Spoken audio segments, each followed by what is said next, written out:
Today, I'm going to be ranking the difficulty of every single Rob Top coin, except for Meltdown and Sub-Zero. So I found this tier list somebody made, but it was not organized whatsoever, but that's okay, I did that because I love you. Alright, so we're judging the difficulty of these coins based on 6 categories. We got free, easy, normal, difficult, extreme demon, and beans. Alright, let's kick it off with Stereo Madness Coin 1. This one... Okay, so let me explain to you why it's not free. It's almost free. It's really close. No, I did not enter practice mode for Stereo Madness. I'm a man. You drop down, and you can't buffer this click. You will die. You have to wait. And for that reason, it's not free. It is just easy.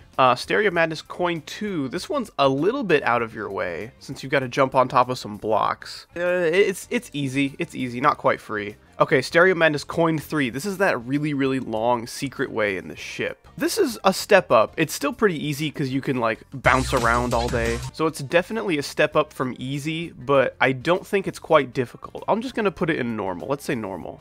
Back on Track Coin 1. This is a bit of an obscure one. I bet some of you guys don't remember. Like, it's really easy to miss if you're just sight reading the level. I know, like, the general area, but I'm not exactly sure. Yeah, right there. There's a little blue pad hidden in the spikes. It's pretty easy. All you have to do is just not jump, and then the rest of it's auto. Since it's kind of hidden, though, I'm going to put it in easy. It's not free. Back on Track Coin 2, this is where you fly in that big structure in the ship. This one's easy. And back on Track Coin 3, that's also pretty easy. Poltergeist Coin 1. It's in that big dark maze full of all those floating blocks. It's not hard because there's no spikes that can kill you, but you do kind of have to remember where it is. This is still easy, but it's in the upper tiers of easy. It's a little on the harder side. Poltergeist Coin 2. There's a little bit of memory because you have to remember where to fall, and then it bounces you onto an orb, so there's a bit of timing also. Let's throw this in normal. Oh my gosh, Poltergeist Coin 3. Apparently I haven't ranted about this coin enough, so here we are back at it. This coin is just dumb. Look at it. Look how dumb that is. Dude, I mean, it's obviously not that hard for someone like me, but when you first get to this level, it's like a freaking 1 frame. This is probably going to go in Extreme Demon. Not quite beans, but it's pretty hard. Dry Out Coin 1. All you have to do is remember where to fall and then buffer like 3 jumps. It's easy. Dry Out Coin 2. This one's pretty easy, but you can't jump right away, otherwise you'll hit the spike. You have to wait a little bit to jump, and because of that little timing, I'm going to put this in normal. Oh, okay, Dry Out Coin 3. Okay, this is our first difficult. It's not that hard of a straight fly. It's like probably not even 2 blocks, but like for the time, that's pretty hard. Base after base Coin 1. I'm pretty sure this one's literally just auto. You just fall. You just fall right here. Yep, it's literally auto. A literal infant could get this coin. Okay, base after base Coin 2. So this one appears pretty tricky, and it looks pretty tight until you realize you can just hold. You have to jump through there. Oh, I almost died, actually. And you can buffer that. It's not a timing at all. But it is a tight little gap, and if you don't know any better, it is pretty hard. Let's put this in normal. Base after base Coin 3. This is free. You literally just hold. You literally just hold in the ship. Here, I'll show you this one, too.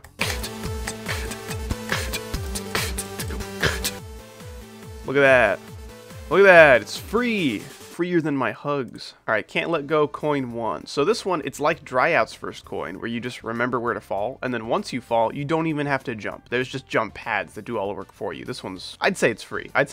Can't Let Go Coin 2. Okay, so this one is very similar to Dry Out's second coin, because there's like a little bit of a straight fly. But for this one, you can actually rest your ship on this block, because there's no spike there. So I think it's going to be a little bit lower. I'll put this in normal. Can't Let Go Coin 3. Okay, this one's hard. This one's hard.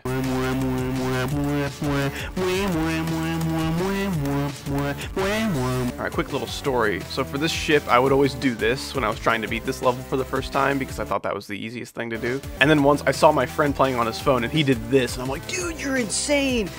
Your straight fly is so good! Alright, you jump on this block, and then it bounces you up. Like, it's mostly auto, but that's such a random place to jump. Also, the transition out of the coin is kind of blind. It's hard. It's hard. I don't know if it's quite difficult. Yeah, I'd say it's difficult.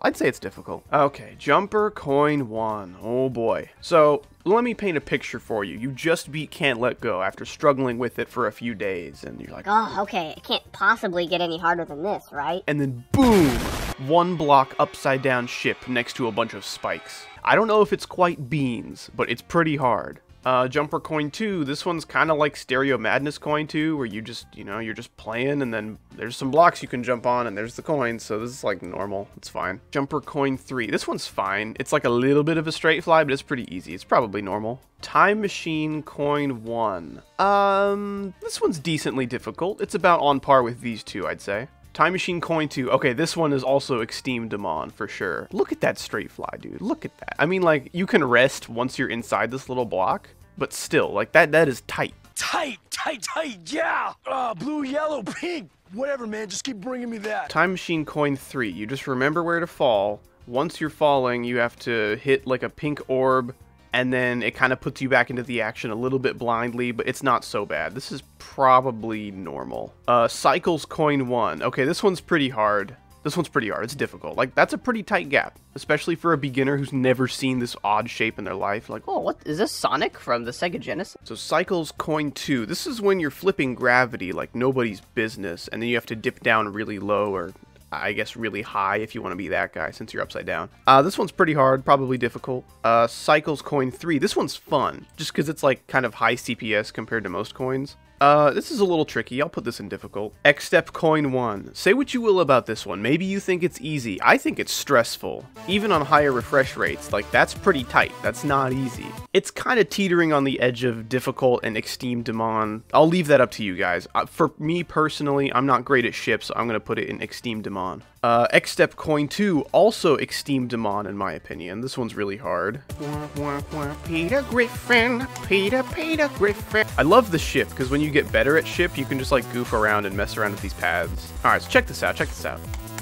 Look at that. That's not easy. That's freaking hard. That's hard as balls. Yeah, that's definitely going in Extreme Demon for me. X-Step's third coin. It's like a bit of a tight jump, and then a blind orb, so it's not quite Extreme Demon, but it's difficult for sure. Clutterfunk coin 1. This one's pretty tight. I think it might be Extreme Demon. What do you guys think? Again, this just comes down to your ship skill, and if you're like me and you're not that good at ship, this is probably up here. Clutterfunk coin 2. This one's not that bad. There's like one block, I guess, if you want to count this as one block, but they're not spikes, so it's not that bad. Let's put this in difficult. Okay, Clutterfunk coin 3. This one kind of sucks.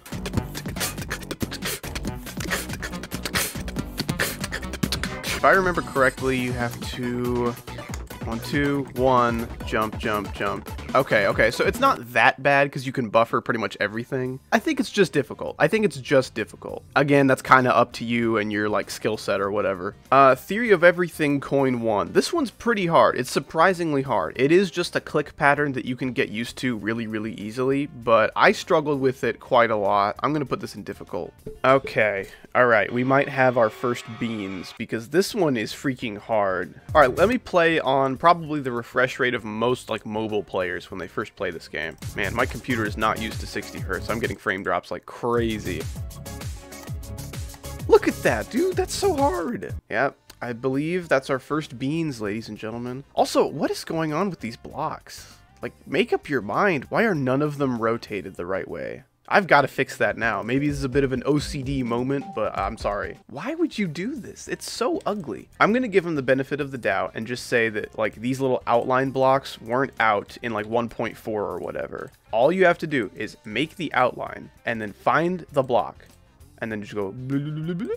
Perfect. Look how nice that looks. And look how bad that looks. Do you see what I'm saying? All right, lesson over. And then the third coin. This one, it's kind of like the base after base coin. It's just like a little bit of a tight jump that you can buffer, I think, and then some auto. It's fine. It's like normal. All right, Electroman Adventures has pretty free coins, actually. So the first one, you literally just jump a few extra times. It's easy. Okay, the second one is a little bit of a tight ship. I'm going to put that one in normal. And then this one's pretty easy. You literally just like click 5 times really fast with the ball. It's fine. All right, Club Step coin 1. This is free. This is absolutely free. You just buffer this orb, and then you're good to go. You know, come to think of it, I don't think I've ever not gotten this first Club Step coin. That's just like how I learned the level when I was practicing it for the first time. It's so easy. Probably easier than the normal path. I don't know. It's up to you. Club Step's second coin. This one is probably up here with the big boys. I struggle with this one probably more than I should. You know, that's probably not that bad for like smart people, but I'm not there yet. Third coin. It's like a weird straight fly kind of thing. It's just weird and awkward. It's probably difficult. Alright, electrodynamics first coin. It's in that mini UFO, and you've got to memorize the click pattern. It's not the worst thing in the world, but it's kind of hard. I'll put it up here with difficult. Second coin, this one, it's fine. It's probably difficult, but it's on the easier side of difficult, I think. The third coin's actually a little tricky. Let me show you why. Alright, so you skip that blue orb, jump like that, but it's a little bit of a blind transition. Like, the place where you need to jump is kind of obscured, especially if you have progress bar turned on, so it's just a little tricky. But aside from a bit of memory and a bit of, like, sight reading, it's fine. It's probably difficult. Hexagon Force coin 1. This one's a little tricky because you have to thread the needle between this saw blade and this jump pad. It's kind of hard to see from the screenshot. It's probably normal. It's fine. Hexagon Force coin 2. This one's, it's kind of similar to like the dry out coin and where'd it go? Oh, this Cant Let Go coin, but you can hold your head against the ceiling as you do the coin. You don't need to do any kind of straight fly. It's not so bad. I'll stick it in easy. And then the last coin is like a harder version of the second coin. It's still like a 2-block gap, but you can't hold your head against the ceiling here because these blocks in the middle don't have hitboxes, so this one's probably normal. Alright, blast processing first coin. So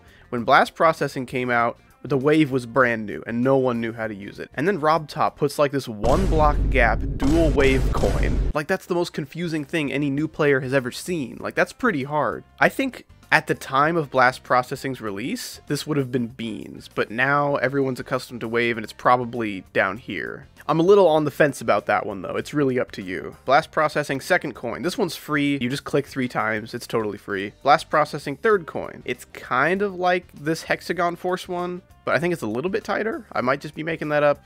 I don't know, I'll put it in normal. Theory of Everything 2 first coin. This one's pretty hard. It's going up here for sure. You're gonna need some good ship control to get this one. And yeah, there's no spikes in here, so that makes it a little bit easier, but it's still pretty tight. Alright, I think we have our second and probably final Beans tier coin. Theory of Everything 2 second coin. This one is so hard. Okay, so this one has about the same gap as the blast processing coin, only you have to do that timing twice. So especially when the wave game mode came out, people were struggling with this coin all day long. But nowadays it's a little bit easier, but it's still one of the hardest for sure. Theory of Everything third coin, that's easy. It's just like memory or something. It's fine. Geometrical Dominator first coin. I kind of forgot about this one. So this level introduced the robot. You have to do one big jump, another big jump, and then it's auto. It's fine. Like, it's kind of tricky and you need to like memorize it and practice it a little bit. It's probably normal. Okay, second coin. I might as well show you guys this one too while I'm here. So this one's not that bad. You've got to do a short jump to get on top of a block.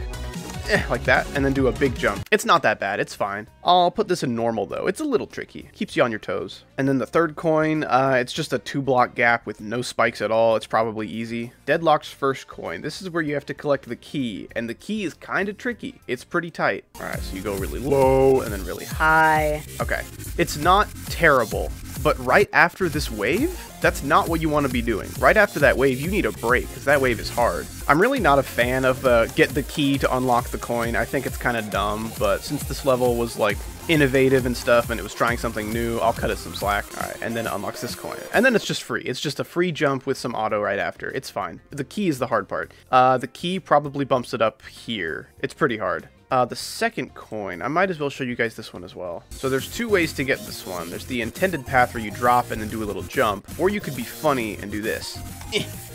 It is much harder, but as I've stated, it is funnier, and therefore it is worth it. I don't know, with the intended route, it's pretty easy. I'd put this in like normal, it's fine. So this one's a little tricky. You've got to weave between those two to get that coin. It's not terrible, but while also avoiding the boss fight lasers, it's a little tricky. Alright, this one's not crazy, but it's not easy either. Probably difficult. It's a good place for them. Finger dash, oh boy. This one's fine. It's just a double click. Da-da. It's that easy. You know, I would say the spider is a pretty new game mode, but no. Even when people use spider for the first time, it is not that hard. It's probably easy. All right, the second coin, this one, where is it? It's right here. Yeah, just a little straight fly. It's not bad. I'll put this up in difficult, maybe? Or maybe normal. I'll put it in normal. Because, like, it's kind of like this dry out coin, but it's not as tight. This one is going to be pretty controversial, I think. I don't think this one's that hard. I know a lot of people do, though, so I'm going to bump it up a little bit for your guys' sake. This one's kind of like the Deadlock coin, where you have to collect something to get something, and I don't like that. Only this time, it's 10 little coins instead of one big key. It's kind of neat, but I also don't like it. It's probably on the harder side, and you need a good amount of wave control to actually collect each of the 10 coins, but it's not quite beans. Let's be real, we'll only ever have 2 beans. I mean, when you get down to it, that's all we have at the end of the day is our beans. Alright, there you have it. We have ranked the difficulty of every single Rob Top coin. Now, if you disagree with my list, I'll leave a link to this tier list down in the description so you guys can make your own and send them to me on Discord. But yeah, that's going to do it for today's video. Thank you for watching. I really hope you enjoyed, and goodbye forever.